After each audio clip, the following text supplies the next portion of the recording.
لا حول ولا قوة إلا بالله العلي العظيم. أعوذ بالله من الشيطان الرجيم. بسم الله الرحمن الرحيم. الحمد لله الذي هدانا لهذا وما كنا لنهتدي لولا أن هدانا الله. لقد جاءت رسل ربنا بالحق. الصلاة والسلام على أشرف الأنبياء والمرسلين سیدنا و نبینا و حبیب قلوبنا و طبیب نفوسنا مولانا و مولا الثقلین جد الحسن والحسین بالقاسم محمد وآلہ الطیبین الطاہرین المعصومین المظلومین ولعنۃ اللہ علی اعدائہم وقتلتہم وغاصبی حقوقہم ومنکری فضائلہم اجمعین. اما بعد. آج ماہ مبارک رمضان کی 21 تاریخ ہے اور آج کا دن بہت ہی قیامت خیز دن ہے. ہمارے اور آپ کے پہلے امام حضرت امام علی علیہ السلام کی شہادت کی تاریخ ہے. اسی مناسبت سے آج میں مولا کی ایک دو حدیثیں آپ کے سامنے گزارش کروں گا. مولا علی علیہ السلام کی خدمت میں ایک شخص آتا ہے اور آنے کے بعد کہا مولا مجھے 4 مسئلے بتا دیجئے، 4 سوالوں کے جواب بتا دیجئے. مولا نے کہا 4 کیا 400 پوچھو، کیونکہ سلونی کا دعویٰ میں نے ہی کیا ہے. 400 پوچھو تم مجھ سے. کہا نہیں مولا مجھ کو صرف 4 سوالوں کا جواب دیجئے. سوال کرنے والے نے عجیب سوال کیا. سب سے پہلے سوال کرنے والے نے سوال کیا مولا یہ بتائیے واجب کیا ہے اور واجب تر کیا ہے. دوسرا سوال عجیب کیا ہے اور عجیب تر کیا ہے. سوال کرنے والے نے تیسرا سوال کیا مولا بتائیے قریب کیا ہے اور قریب تر کیا ہے. اور چوتھا سوال پوچھنے والے نے سوال کیا مولا یہ بتائیے مشکل کیا ہے اور مشکل تر کیا ہے. میرے مولا نے جواب دیا کہ واجب اللہ کی اطاعت ہے. اور اس سے زیادہ واجب کیا ہے؟ کہا گناہوں سے بچنا. جب تک انسان گناہوں سے نہ بچے گا اس کا کوئی بھی اعمال اللہ کی بارگاہ میں قابل قبول نہیں ہوگا. دوسرا سوال کرنے والے نے کیا مولا یہ بتائیے عجیب کیا ہے اور عجیب تر کیا ہے. میرے مولا نے عجیب جواب دیا. کہا عجیب یہ دنیا ہے، یہ دنیا عجیب ہے. اور کہا اس سے زیادہ عجیب کیا ہے؟ میرے مولا نے کہا دنیا سے لگاؤ. پھر پوچھنے والے نے سوال کیا مولا یہ بتائیے قریب کیا ہے اور قریب تر کیا ہے. میرے مولا نے جواب دیا قریب قیامت ہے، قیامت قریب ہے. کہا اس سے زیادہ قریب کیا ہے؟ میرے مولا نے جواب دیا موت.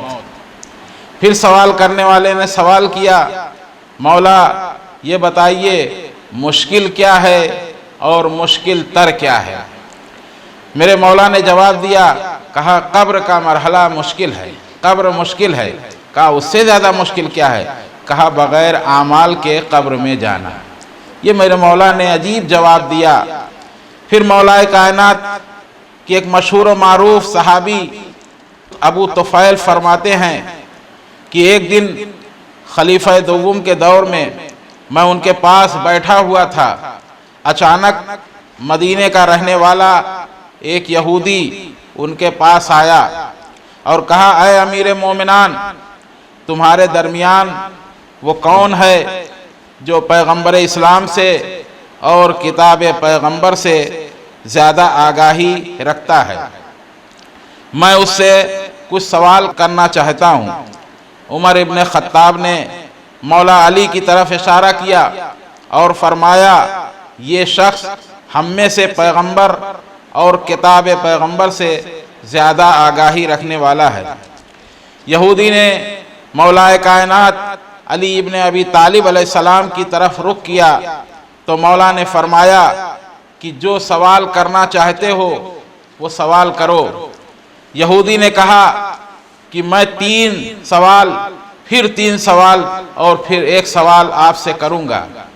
میرے مولا نے جواب دیا، کہا کیوں نہیں کہتے کہ میں 7 سوال کروں گا؟ یہودی نے کہا کہ پہلے 3 سوال کروں گا، اگر صحیح جواب دیں گے تو پھر دوسرا سوال کروں گا، اور اگر جواب غلط رہا تو پھر کوئی سوال نہیں کروں گا۔ مولا علی نے فرمایا کہ کوئی بات نہیں، سوال کرو۔ یہودی نے اپنی آستین سے ایک بہت پرانی کتاب نکالی اور کہا کہ یہ کتاب اپنے باپ سے وراثت میں حاصل کیا، جو جناب موسیٰ کی ہے، اور کتابت ہارون کی ہے، میں اس کتاب سے سوال کروں گا۔ مولا علی نے فرمایا کہ اگر میں تمہارے سوالوں کا صحیح جواب دوں تو کیا تم اسلام کو قبول کر لو گے؟ یہودی نے کہا کہ خدا کی قسم، اگر آپ نے میرے سوالوں کا صحیح جواب دیا تو میں اسی وقت اسلام قبول کر لوں گا۔ مولا علی نے فرمایا کہ سوال کرو۔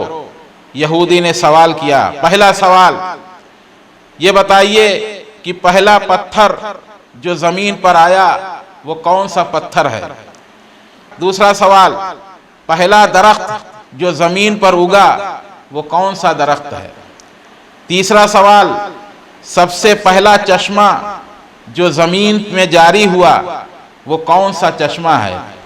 مولا علی نے فرمایا کہ اے یہودی، پہلا پتھر جو زمین پر آیا، یہودی کہتے ہیں کہ وہ صخرہ بیت المقدس تھا، لیکن یہ قول صحیح نہیں ہے، بلکہ سب سے پہلا پتھر حجر اسود تھا کہ جو حضرت آدم علیہ السلام اپنے ہمراہ لائے تھے، اور حضرت آدم نے اس کو کعبے کا رکن قرار دیا، اور لوگ اس کا بوسہ لیتے ہیں، اور لوگ وہاں پر خدا اور اپنے درمیان عہد و پیمان کی تجدید کرتے ہیں۔ یہودی نے کہا کہ میں گواہی دیتا ہوں کہ آپ نے صحیح جواب دیا ہے۔ مولا علی نے درخت کے بارے میں یوں فرمایا کہ یہودی کہتے ہیں کہ پہلا درخت زیتون کا تھا، لیکن یہ قول صحیح نہیں ہے، بلکہ پہلا درخت عجوا یعنی تازہ کھجور کا درخت تھا، اور حضرت آدم اس کو بہشت سے لے کر آئے تھے۔ یہودی نے کہا کہ میں گواہی دیتا ہوں کہ آپ نے صحیح جواب دیا ہے۔ مولا علی نے فرمایا کہ سب سے پہلا چشمہ جو جاری ہوا، یہودیوں کا کہنا ہے کہ وہ چشمہ بیت المقدس کے نیچے سے جاری ہوا، یہ صحیح نہیں ہے، بلکہ سب سے پہلا چشمہ چشمہ حیات ہے کہ موسیٰ کا ہمسر مچھلی کو اس کے کنارے بھول گیا تھا، اور اس چشمے کا پانی اس مچھلی تک پہنچا اور وہ زندہ ہو گئی۔ پانی گردش میں آیا، موسیٰ اور ان کا ہم سفر اس کے ذریعے سے حضرت خضر علیہ السلام کے پاس پہنچے، کہ جس کی داستان قرآن کے سورہ کہف میں آئی ہے۔ یہودی نے کہا کہ میں گواہی دیتا ہوں کہ آپ نے سچ کہا ہے۔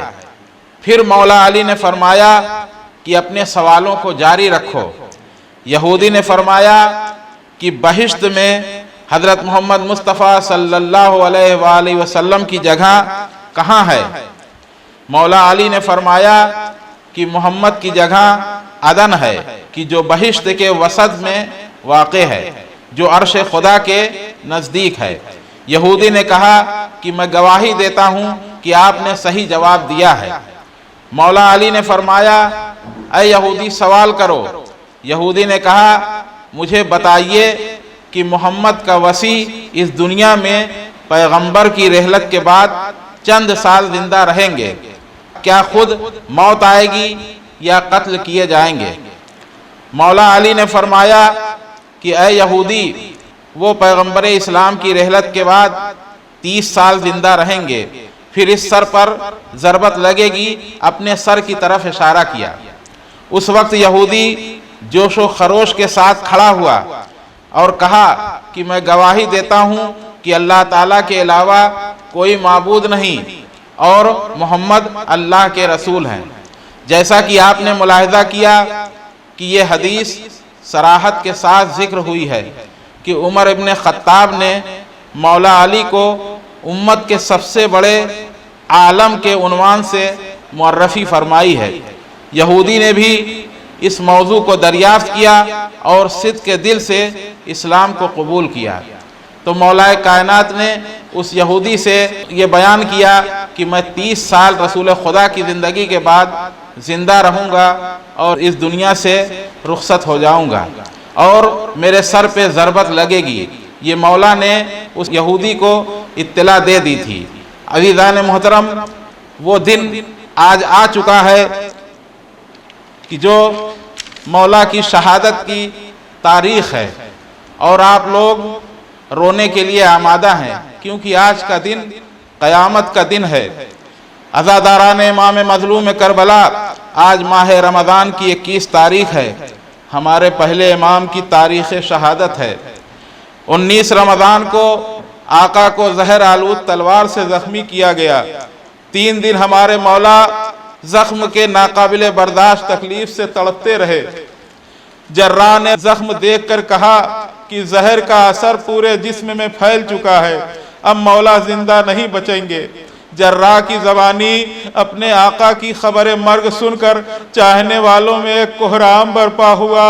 روایت میں ہے کہ مسجد سے حسنین علیہ السلام اپنے زخمی باپ کو لیے ہوئے گھر کی طرف چلے تو کوفے کے ہر گھر سے عورتیں اور مرد نکل پڑے اور ہر طرف گریہ و بکا کی آوازیں بلند ہوئی۔ جب مکان کے قریب پہنچے تو امام حسن سے فرمایا کہ بیٹا، اب چاہنے والوں کو یہاں سے رخصت کر دو، کیونکہ تمہاری بہنیں رو رہی ہیں، نامحرموں کے کان میں ان کی آوازیں پہنچیں گی۔ امام حسن نے سب کو سمجھا بجھا کر رخصت کیا۔ ہائے افسوس، یہ رونے والے سب مولا کے دوست اور چاہنے والے تھے، پھر بھی گوارا نہ ہوا کہ بیٹیوں کی آوازیں ان کے کانوں تک پہنچیں۔ میرے غیرت دار مولا، آج آپ کو ان بیٹیوں کی حرمت کا اتنا خیال ہے، آپ کے بعد یہی بیٹیاں لٹ کر بھرے بازاروں میں تماشا دیکھنے والوں کے ہجوم میں پھرائی جائیں گی، سروں سے چادریں چھینی جائیں گی اور پشت پر تازیانے لگائے جائیں گے۔ غرض کی حضرت مکان پر پہنچے، گھر میں ہائے بابا کی آوازیں بلندی سی۔ پوری رات کوہرام برپا رہا۔ 21ویں رمضان کی صبح آئی، عزاداروں حالت متغیر ہونے لگی۔ روایت بتاتی ہے کہ 21 رمضان کا دن ہے، مولا علی کے سر پہ ضربت لگی ہے اور میرے مولا کی آنکھوں میں آنسو ہیں۔ پاس ہی حضرت امام حسن موجود ہیں، تڑپ کے پوچھتے ہیں کہ بابا کیا بہت درد ہے؟ میرے مولا نے کہا بیٹا درد نہیں ہے۔ امام حسن نے کہا بابا پھر آپ کی آنکھوں میں آنسو کیوں ہیں؟ کہا بیٹا میری 2 عبادتیں نامکمل رہ گئی ہیں، ایک سجدہ کی جو کہ میں انجام دے رہا تھا عبد الرحمن ابن ملجم کی ضربت سے قطع ہو گیا، اور ایک خطبہ شکشکیہ کی جو کسی کے آ جانے کی وجہ سے مکمل نہیں کر سکا۔ امام حسن نے کہا بابا ہم آپ کی لائق اولادیں ہیں، میں اپنے سب بھائیوں کو بلاتا ہوں۔ اس وقت علی کے 9 بیٹے موجود تھے۔ کہا ہاں بابا اب فرمائیے۔ کہا کہ بیٹا میری 2 عبادتیں نامکمل رہ گئی ہیں، ایک میرا سجدہ، ایک میرا خطبہ۔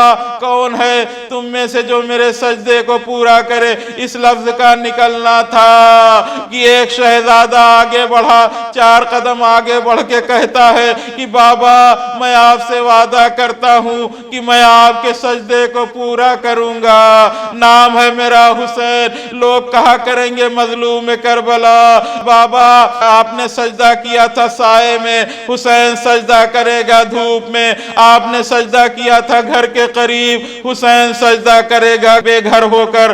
بابا جب آپ نے سجدہ کیا تھا تو آپ کو بہنوں اور بیٹیوں کا غم نہیں تھا، لیکن جب حسین سجدہ کرے گا تو زینب کی جدائی کا الگ درد ہوگا، صغرا کے انتظار کا الگ درد ہوگا۔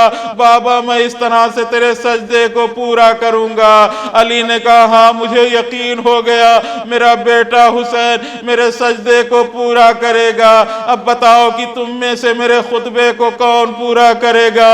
لفظ خطبہ کا آنا تھا کہ پشت دیوار سے رونے کی آواز آئی، بابا میں نے بھی اسی ماں کا دودھ پیا ہے، میری رگوں میں بھی آپ کا لہو دوڑا ہے، بابا اگر سجدے کو بھیا حسین پورا کرے گا تو خطبے کو زینب پورا کرے گی۔ والیا وا مصیبتا انا للہ و انا الیہ راجعون، رضم بقضائہ و تسلیما لامرہ۔